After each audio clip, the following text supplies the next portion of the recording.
ఇక్కడ వచ్చారు ఏం కథ నేలసం చదువుతున్నారు? నేను బీటెక్ కంప్లీట్ అయిపోయింది. నేను AE assistant engineer Transco Genco ఎస్పీడీసీఎల్కి ప్రిపేర్ అవుతున్నాను. 2022లో జెన్కోలో నోటిఫికేషన్ వచ్చింది. అది ఒక 4-5 మార్క్స్తో రాలేదు. రాకపోవడంతో ఇక నేను అప్పటికి దానికంటే ముందు ఏడబ్ల్యూ పేపర్ లీక్ అయ్యి అమ్ముకున్నారు. సో దానివల్ల బీఆర్ఎస్ ప్రభుత్వం పేపర్ లీకులు అమ్ముతుందని కాంగ్రెస్ ప్రభుత్వాన్ని గెలిపించడానికి తిరిగిన తర్వాత కాంగ్రెస్ ప్రభుత్వం అధికారంలో రాగానే మేము చాలా సంతోషపడ్డాం. నేను యాక్చువల్గా మధిర డిప్యూటీ సీఎం గారి నియోజకవర్గం, మా ఎమ్మెల్యే కూడా ఆయన బట్టి గారు. సో నేను అక్కడ నుంచి వచ్చాను, ఇక్కడ చదువుతున్నాను అశోక్ నగర్లో. తర్వాత కాంగ్రెస్ గవర్నమెంట్ రాగానే నోటిఫికేషన్లు ఇస్తుందని అశోక్ నగర్కి వచ్చి దానికంటే 2 ఇయర్స్ ఇక్కడే ఉన్నాను. దానికంటే ముందు గత ప్రభుత్వంలో, ఈ ప్రభుత్వం వచ్చాక ఒక 2 ఇయర్స్ ఇక్కడ 2 ఇయర్స్ నుంచి చదువుతున్నాను. సో నాకు నెలకి 5-6 వేలు ఖర్చు ఇక్కడ ఉండడం వల్ల. నోటిఫికేషన్లు వస్తుందని ఆశ, ఈ ఆశ అక్కడే ఉంది. ఈ నోటిఫికేషన్లు అయితే రావట్లే. దీనివల్ల ఏంటంటే నేను చాలా మానసికంగా ఇబ్బంది పడుతున్నాను. ఎందుకంటే అక్టోబర్ 2024 అక్టోబర్లో రావాల్సిన ఫస్ట్ నోటిఫికేషన్ మాది. అలాంటి నోటిఫికేషను రేపు అక్టోబర్ వస్తే 1 ఇయర్. జాబ్ క్యాలెండర్ రిలీజ్ చేసి 1 ఇయర్ దాటిపోయింది. మొన్న ఆగస్టు 1 ఇయర్ అయింది. సో మేము డిమాండ్ ఒకటే చేస్తున్నాం, మీరు నోటిఫికేషన్లు ఆపడానికి గల రీజన్స్ మాకని చెప్తే మేము ఇక్కడ తట్టబుడ్డ చదువుకొని వెళ్ళిపోతాం. లేదు ఇస్తామంటే ఇవ్వండి, అట్లే కానీ త్వరలో అనే పదం చెప్పి మమ్మల్ని చాలా ఇబ్బంది పెడుతున్నారు వీళ్ళు. ఈ గవర్నమెంట్ తీసుకొచ్చిందే మేము, అలాంటి గవర్నమెంట్ ఎందుకు నోటిఫికేషన్లు ఇవ్వట్లేదని ఆలోచిస్తున్నాం. ముఖ్యమంత్రి మొన్న ఓయికి వచ్చి కూడా చెప్పిండు 6 నెలల్లో 40,000 ఉద్యోగాలు వేస్తా అని అన్నాడు. ఎట్లా ముఖ్యమంత్రి గారి మాట మీద నమ్మకం లేదా? కొన్ని రోజులు వెయిట్ చేయండి, కొన్ని రోజులు ప్రిపేర్ అయ్యి చూడండి. సార్ చెప్పిన మాటల్లో ఒకసారి మాట్లాడుకుంటే 6 నెలల్లో 40,000 ఉద్యోగాలు పాసిబిలిటీ ఉందా? అందులో 1 మంత్ ఇప్పుడు లోకల్ బాడీ ఎలక్షన్స్కి వెళ్ళిపోతుంది, నెక్స్ట్ 2 మంత్స్ జిహెచ్ఎంసీ జనవరిలో. అంటే ఈ ఎలక్షన్ కోడ్ వస్తే మీరు ఎట్లా ఇస్తారు అని మేము అడుగుతున్నాం. ఎలక్షన్ కోడ్ రాకముందే ఇవ్వండి, ఈ నెలలో నోటిఫికేషన్స్ ఇవ్వండి, మేము చదువుకుంటాం, మీరు రాజకీయాలు మీరు చేసుకోండి. అంతేగాని మీరు నోటిఫికేషన్స్ ఇవ్వకుండా ఇచ్చేస్తాం అంటే ఎప్పుడు ఇస్తారు? మీరు నోటిఫికేషన్స్ ఇవ్వట్లేదనే బాధతో 2 నిరుద్యోగులండి జేఎల్ఎం విద్యుత్ శాఖ రీసెంట్గా సూసైడ్ చేసుకున్నారండి. వీళ్ళని నేను 3 మంత్స్ బ్యాక్ చూశాను. ఇక్కడ మేము రిప్రజెంటేషన్ ఇచ్చినాం నవంబర్లో డిప్యూటీ సీఎం గారికి గాంధీ భవన్లో. అప్పుడు మేము మాట్లాడినాం, అలాంటి నిరుద్యోగులు మా కళ్ళ ముందే నిరుద్యోగులు ఉద్యోగాలు లేక చచ్చిపోతున్నారు. 2018 నుంచి ఎన్పిడిసిఎల్లో ఎస్పీడీసీ ట్రాన్స్కోలో నోటిఫికేషన్సే లేవు. జేఎల్ఎం ప్రిపేర్ అవుతున్నారు చాలామంది. వీళ్ళందరూ ఊళ్ళల్లో ఎలక్ట్రికల్ వర్క్ ఏదైనా డెకరేషన్ పని చేసుకొని ఐటీఐ చదివి చదువుకుంటారు. ఐటీఐ చదివితే ఉద్యోగాలు వస్తాయని రేవంత్ రెడ్డి గారు గొప్పగా చెప్పారు. కానీ మీరు ఉన్న ఉద్యోగాలు ఇవ్వడానికే ఇబ్బంది పడుతున్నారు. ఇంకోటి, ఇప్పుడు తెలంగాణలో నిరుద్యోగ సమస్య ఎక్కువ ఉందని మీకు తెలుసు. మరి ప్రభుత్వ ఉద్యోగాలకు అందరికీ ఇవ్వాలంటే అది పాసిబిలిటీ కాదు. అలాంటప్పుడు మీరు యంగ్ ఇండియా స్కిల్స్ డెవలప్మెంట్ అంటున్నారు. అది చేసే ముందు కార్పొరేట్ వ్యవస్థలో, కార్పొరేట్ సంస్థల్లో తెలంగాణ విద్యార్థులకి 70-80% లోకల్కే ఇవ్వాలని ఎందుకు చెప్పలేకపోతున్నారు? దాని మీద అసెంబ్లీలో ఒక జీవో ఎందుకు ఇవ్వలేకపోతున్నారు? ఇప్పుడు ఏపీలో ఉన్నారు, ఏపీలో 80-90% నాన్ లోకల్కి ఇస్తున్నారు, 10% to 20% నాన్ లోకల్కి ఇస్తున్నారు. కానీ తెలంగాణలో ఎవడెవడో వచ్చి ఉద్యోగాలు సంపాదించుకుంటున్నారు, కానీ తెలంగాణ వాడికి ఇవ్వరు.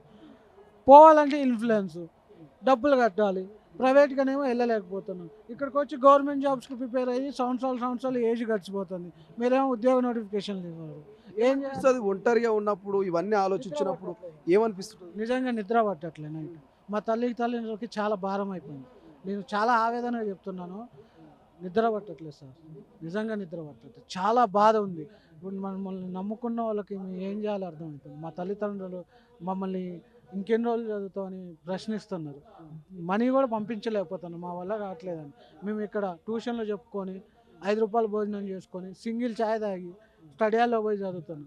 మీరేం మా జీవితాలతో ఆగము, మమ్మల్ని ఇబ్బంది పెడుతున్నాం. మీరు ఇవ్వండి సార్, మీరు నోటిఫికేషన్లు ఇస్తే మేము చదువుకుంటాం. మేము ఎటువంటి రాజకీయ లబ్ధి మాకేం అవసరం లేదు. ఏదో పార్టీ బీఆర్ఎస్ పార్టీ పంపించింది, ఆ పార్టీ మాకెందుకు సార్? వాళ్ళని ఓడగొట్టింది కూడా ఈ నిరుద్యోగులు అనే విషయాన్ని మీరు ఎందుకు గుర్తుంచుకోలేకపోతున్నారు? కొంతమంది రోడ్ల మీదకి వస్తారు, కొంతమంది ధర్నాలు చేస్తారు, కొంతమంది నిరసన తెలియజేస్తారు. మిగతా జెన్యున్గా చదువుకునేటోళ్ళు చదువుకొని ఉద్యోగాలు కొట్టుకొని పోతారు అనే ఒక చర్చ కూడా జరుగుతున్నది. ఏం చెప్తారు అట్లా ఆ కామెంట్స్కి? ఈ 20 నెలలు అదే మీరు చెప్పిన విషయాలనే పరిగణనలో తీసుకున్నాం. 20 నెలలు దాటిపోయింది, మా ఏజ్ అయిపోతుంది. ఇంకొక సంవత్సరం 2 సంవత్సరం అయితే మేము కొన్ని జాబ్స్కి ఎలిజిబిలిటీ ఉండదు. మాకు ఎలిజిబిలిటీ లేనప్పుడు మేము చదివి ఏం సుఖం, ఇంకెన్ని రోజులు చదవాలా? మాకేం ఎట్లా? మేము నెలకు 5-6 వేలు ఖర్చు పెట్టి ఇక్కడ చదువుకొని పుస్తకాలు కొనుక్కొని పెన్నులు కొనుక్కొని చదువుకుంటే ఇంకెన్ని రోజులు కష్టపడాలి, ఇంకెన్ని రోజులు ఇట్లుండాలి? మీరు ఒకసారి ఆలోచించండి. నిరుద్యోగ సమస్య చాలా తీవ్రంగా ఉంది. దీని మీద మీరు దృష్టి సారించి తక్షణమే విద్యుత్ శాఖలో ఆల్రెడీ 5,000 నోటిఫికేషన్లు, 5,000 పోస్టులకి ఫైనాన్షియల్ అప్రూవల్ అయింది.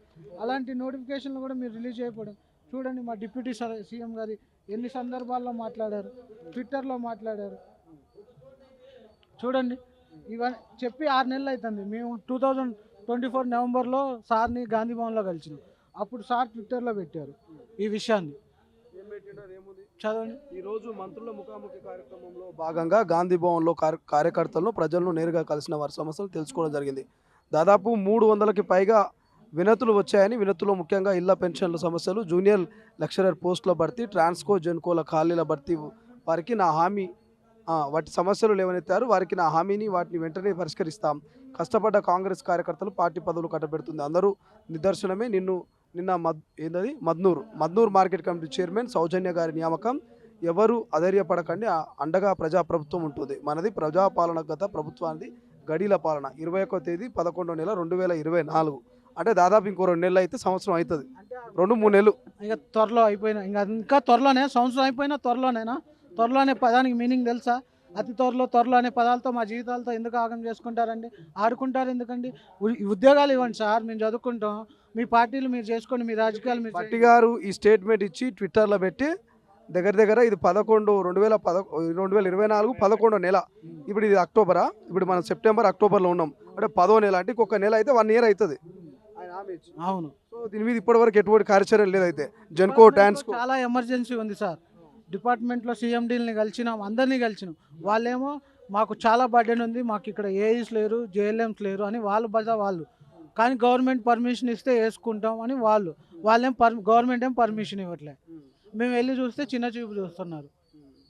ఇప్పుడు గవర్నమెంట్ 2040 విజన్ అని చెప్పి గవర్నమెంట్ గొప్పగా కలలు కంటుందిగా, అందులో మమ్మల్ని ఎందుకు భాగ్యస్వామ్యం చేసుకోలేకపోతున్నారు? ఈ నిరుద్యోగుల విషయాలను ఎందుకు పట్టించుకోలేకపోతున్నారని డిమాండ్ చేస్తున్నాం. మీరు నోటిఫికేషన్లు ఇవ్వాలని తక్షణమే కోరుకుంటున్నాం. అసలైన తొలి వెలుగు. ఫాలో వాట్సాప్ @తొలి వెలుగు అఫీషియల్.